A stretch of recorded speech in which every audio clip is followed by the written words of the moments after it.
شروع اللہ کے نام سے جو نہایت مہربان اور بے حد رحم والا ہے۔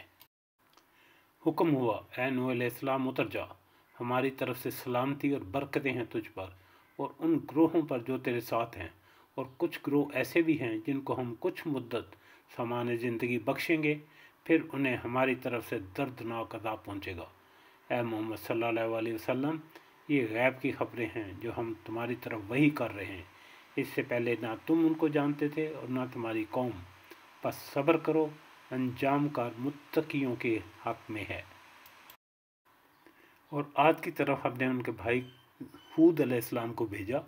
اس نے کہا اے برادران قوم، اللہ کی بندگی کرو، تمہارا کوئی خدا اس کے سوا نہیں ہے، تم نے محض جھوٹ گھڑ رکھے ہیں۔ اے برادران قوم، اس قوم پر میں تم سے کوئی اجر نہیں چاہتا، میرا اجر تو اس کے ذمہ ہے جس نے مجھے پیدا کیا ہے، کیا تم عقل سے ذرا کام نہیں لیتے؟ اور اے میری قوم کے لوگوں، اپنے رب سے معافی چاہو، پھر اس کی طرف پلٹو، وہ تم پر آسمان کے دہانے کھول دے گا اور تمہاری موجودہ قوت پر مزید قوت کا اضافہ کرے گا، مجرموں کی طرح منہ نہ پھیرو۔ انہوں نے جواب دیا اے ہود علیہ السلام، تو ہمارے پاس کوئی صریح شہادت لے کر نہیں آیا ہے، اور تیرے کہنے سے ہم اپنے معبودوں کو نہیں چھوڑ سکتے، اور تجھ پر ہم ایمان لانے والے نہیں ہیں۔ ہم تو یہ سمجھتے ہیں کہ تیرے اوپر ہمارے معبودوں میں سے کسی کی مار پڑ گئی ہے۔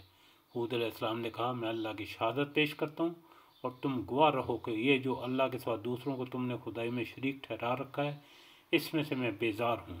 تم سب کے سب مل کر میرے خلاف اپنی کرنی میں کسر نہ اٹھا رکھو اور مجھے ذرا مہلت نہ دو۔